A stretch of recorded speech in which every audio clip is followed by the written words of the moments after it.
David Lammy, the Foreign Secretary James Cleverly says in the national newspaper this morning that there will be no resiling from support for Israel.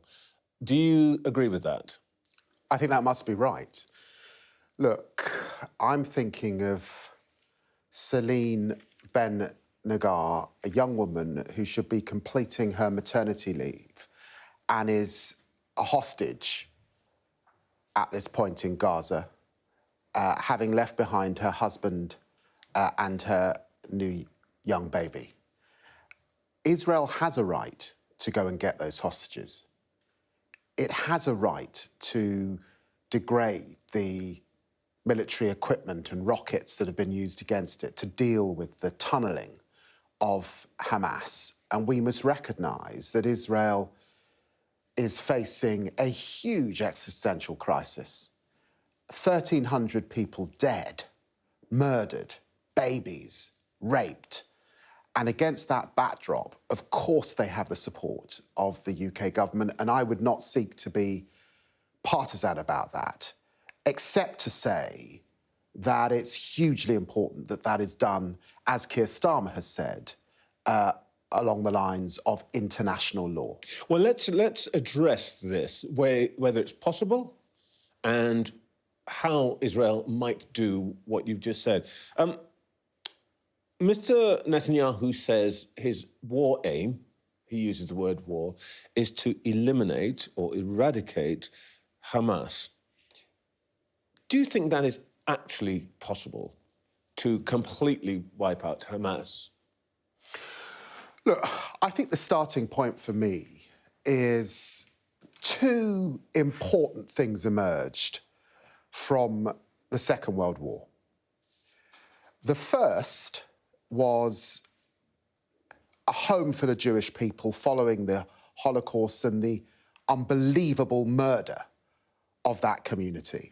And that is Israel, and that is why we defend Israel. The second thing was the rules-based order. A rules-based order that is currently under attack from dictators and autocrats across the world. So when he says he wants to root out this prescribed, eliminate this prescribed terrorist group, war is ugly. It happens when diplomacy has ended. 1,300 people are dead. He is entitled to have his own operational desire to see an end to Hamas, and we support him in that. Even if that operational desire leads to carnage that sweeps up all kinds of people who, by anybody's standards, are not part of Hamas? No. We must distinguish between Hamas, a terrorist group, and the Palestinian people. Okay. And anyone who has seen the faces of bewildered children who have lost their parents, of people fleeing for their lives, of course, it is, I said, international law must prevail, and that means that you have to minimise civilian casualty, that people must have access to water, to medicine, to food, to electricity, and that there must be humanitarian corridors where people can pass without being bombed. That is the case in any war situation. Those are the rules of war. We have those rules precisely because of the Second World War and the way it was fought. Foreign Secretary, this is very interesting because we haven't heard anything of what you've just said from the Israeli leadership. So let's just take that bit by bit. Is your overall point here that Israel must do what it must do, but it must do so with restraint? I think that the international community, you've heard from Antony Blinken, Emmanuel Macron, Lloyd Austin, all are saying that Israel has a right to defend itself, but they are reminding Israel of those obligations. And why are they doing that?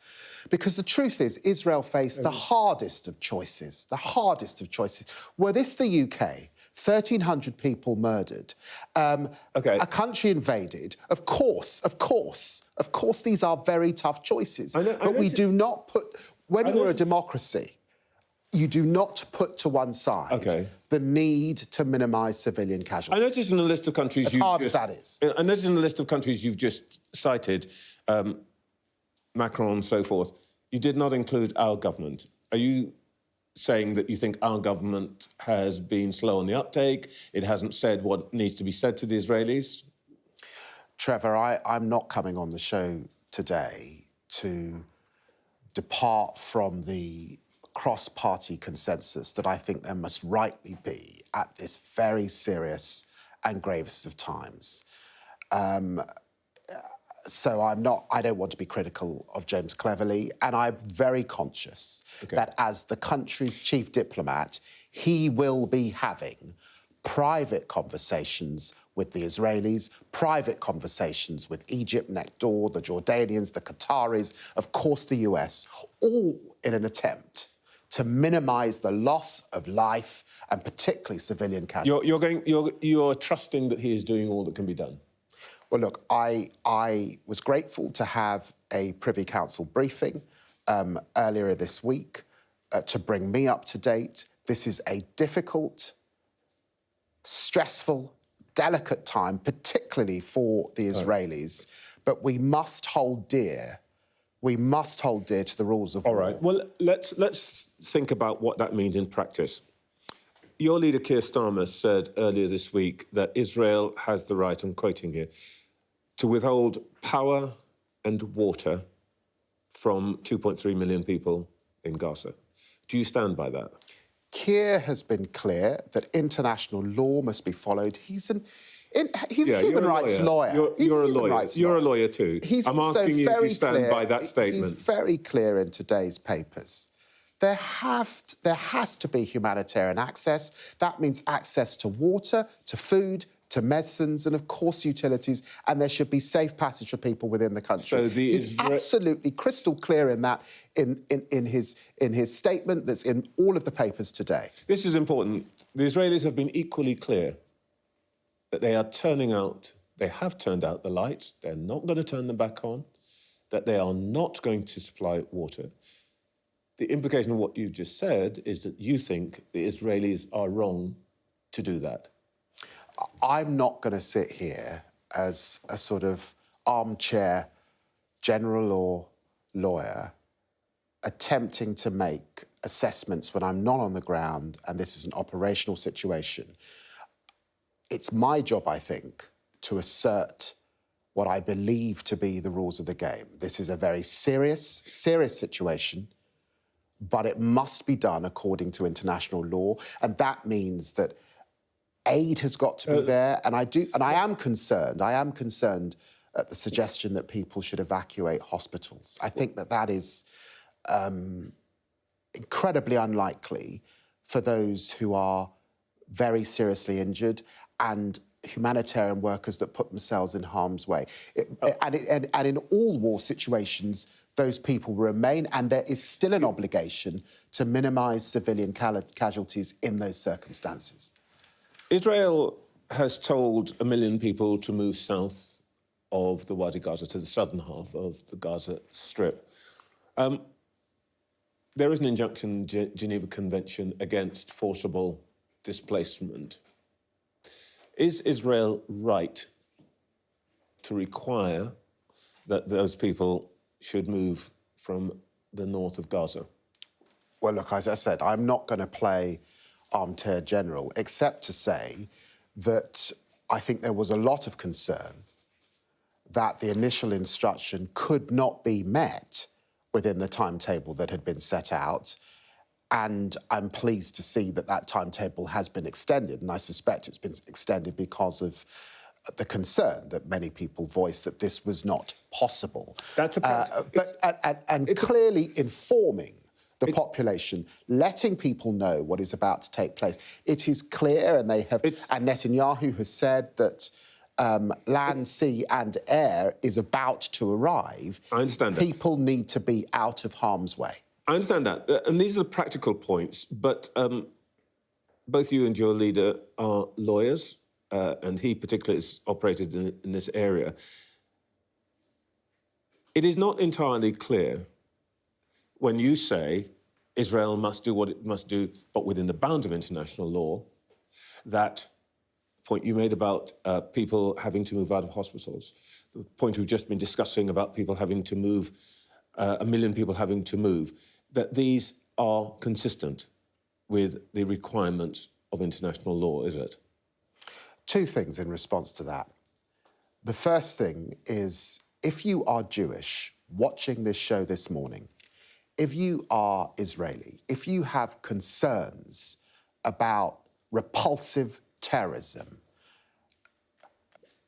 I want to put the spotlight on where this starts, and it starts with Hamas, very, very clearly. I think the second thing to say is that faced with that abysmal terrorist action, none of the choices available to Israel are easy choices. Yeah. As we sit here a week later, none of those choices are easy. Okay. They have a right to defend themselves and to root out and find those terrorists and those hostage and degrade the military equipment that's being used against them. And we would have that same right were it us, Trevor.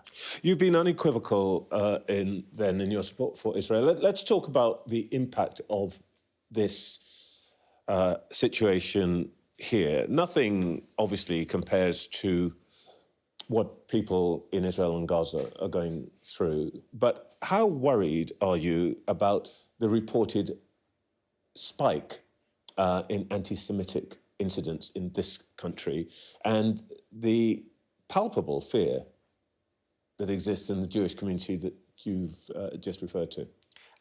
I am horrified that we have Jewish families deciding to take their children out of school, kids not wearing uniform, people that think it's okay to use the most awful slurs and hate against a minority community. And I say this representing the Stamford Hill area of London, which is a historic home for the Jewish community.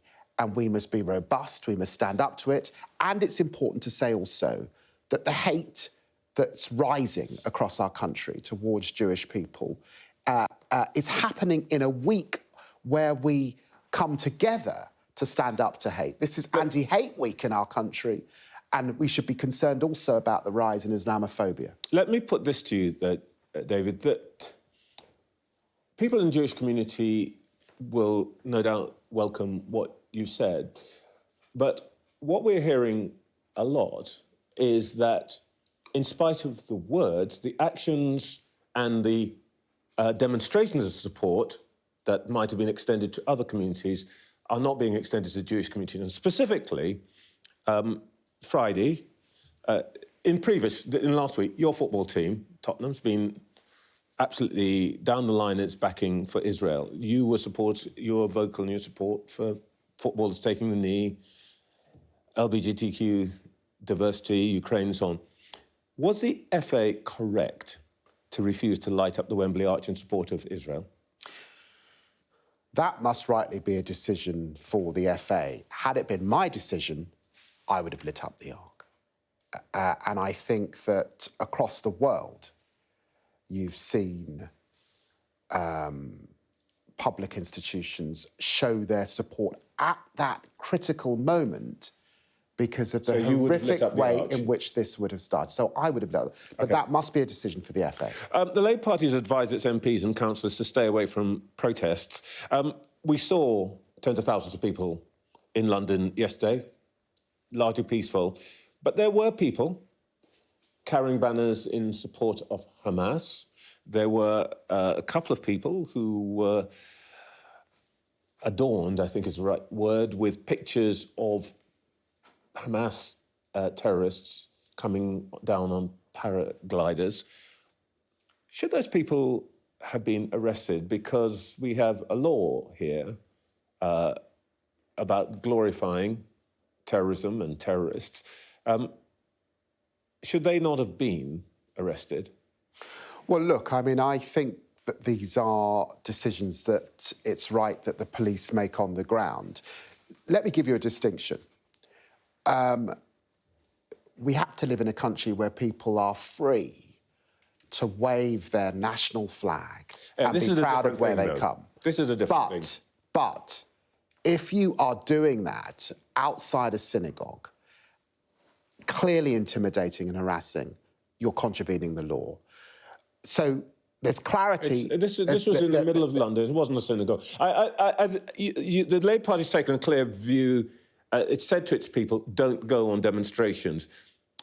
Now, that's going to be a judgment for councillors and MPs to take. And really what I'm asking you is to set a line for us. What is permissible in terms of supporting Palestinians? Carrying the Palestine flag, one thing, but banners in support of Hamas? We live in a free society, but we do not tolerate intimidation. And I am not here to act as the director of public prosecutions and to make those determinations on the ground. Those are determinations that are rightly for the police and subsequently the courts. David Lammy, thank you very much. Thank you.